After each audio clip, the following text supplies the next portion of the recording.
रामायण काल में द्रौपदी कौन थी? द्रौपदी का पूर्व जन्म महाभारत का रहस्य। महाभारत एक अद्भुत और रहस्यमय ग्रंथ है जिसमें प्रत्येक पात्र का इतिहास कई जन्मों और युगों तक फैला हुआ है। इस महाकाव्य की सबसे चर्चित पात्रों में से एक है द्रौपदी, जिन्हें पंचाली, याज्ञसेनी और कृष्णा जैसे नामों से जाना जाता। महाभारत में द्रौपदी को 5 पांडवों की पत्नी, धर्म और अधर्म की साक्षात निर्णायक और चीरहरण की पीड़िता के रूप में जाना जाता है। लेकिन क्या आप जानते हैं कि रामायण काल में द्रौपदी कौन थी? उनके पिछले जन्म का क्या रहस्य था? निश्चित रूप से यहाँ वेदवती की कथा है जिसे द्रौपदी का पूर्व जन्म माना जाता है। रामायण काल में द्रौपदी का पूर्व जन्म वेदवती के रूप में हुआ था। वेदवती एक तपस्विनी थी जो भगवान विष्णु को पति रूप में प्राप्त करने के लिए घोर तपस्या कर रही थी। उनके पिता ऋषि कुशध्वज एक तेजस्वी ब्राह्मण थे जिन्होंने वेदवती का विवाह भगवान विष्णु से करने का संकल्प लिया था। एक बार वेदवती हिमालय के वन में तप कर रही थी, तभी वहाँ रावण आया। रावण ने जब वेदवती की सुंदरता देखी तो उस पर मोहित हो गया और उसने उनसे विवाह का प्रस्ताव रखा, लेकिन वेदवती ने उसे मना कर दिया और कहा कि उन्होंने अपने पति के रूप में केवल भगवान विष्णु को चुना है। रावण ने जब ये सुना तो उसका अहंकार आहत हुआ। क्रोधित होकर उसने वेदवती के बाल पकड़ लिए और उनका अपमान किया। इस अपमान से आहत होकर वेदवती ने यज्ञ की अग्नि में प्रवेश कर लिया, लेकिन मरने से पहले उन्होंने शपथ ली, मैं फिर से जन्म लूंगी और उस जन्म में तेरे कुल का नाश करवाऊंगी। ऐसा माना जाता है कि वेदवती ने अगले युग में द्रौपदी के रूप में जन्म लिया और अपने चीरहरण के समय जो शपथ ली थी उसके माध्यम से उन्होंने कौरवों के वंश का नाश करवा दिया, जिसमें अश्वत्थामा को छोड़कर कोई भी नहीं बचा। यहाँ द्रौपदी के जन्म और उनके 5 पतियों से विवाह की कहानी फिर से प्रस्तुत है।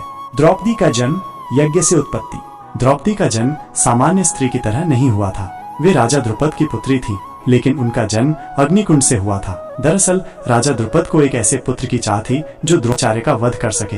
इसके लिए उन्होंने एक विशेष यज्ञ करवाया और उस यज्ञ से 2 संतानों का जन्म हुआ, एक पुत्र धृष्टद्युम्न और एक पुत्री द्रौपदी। इसलिए द्रौपदी को याज्ञसेनी भी कहा जाता है, जिसका अर्थ है यज्ञ से उत्पन्न हुई। द्रौपदी का 5 पतियों से विवाह एक पूर्व जन्म का वरदान। एक और रहस्य द्रौपदी के जीवन से जुड़ा है, उनके 5 पतियों से विवाह का कारण। एक कथा के अनुसार द्रौपदी ने अपने पूर्व जन्म में भगवान शिव की तपस्या की थी और उनसे एक शक्तिशाली, गुणवान, धर्मपरायण और पराक्रमी पति मांगा।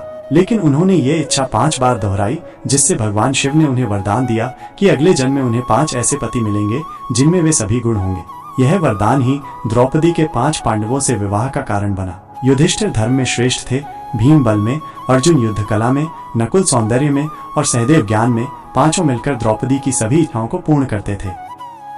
द्रौपदी सिर्फ एक स्त्री नहीं थी, वे धर्म की प्रतीक थी। जब भरी सभा में उनका चीरहरण हुआ और उन्होंने श्री कृष्ण से प्रार्थना की तो ये स्पष्ट हुआ कि ईश्वर भी धर्म के पक्ष में खड़े होते हैं। द्रौपदी का अपमान ही महाभारत युद्ध का मूल कारण बना, जिससे अधर्म का अंत हुआ। निष्कर्ष, द्रौपदी का पूर्व जन्म एक प्रतीक है। रामायण काल की वेदवती और महाभारत काल की द्रौपदी एक ही आत्मा थी, जो अपने अपमान का बदला लेने के लिए पुनर्जन्म लेकर लौटी। ये कथा नारी शक्ति, आत्मसम्मान और धर्म की रक्षा के लिए लड़ाई का प्रतीक बन चुकी है। द्रौपदी सिर्फ एक पात्र नहीं बल्कि एक चेतना थी, जिन्होंने ये सिद्ध कर दिया कि स्त्री का सम्मान सर्वोपरि है और जब उसका अपमान होता है तो संपूर्ण युद्ध छिड़ सकता है।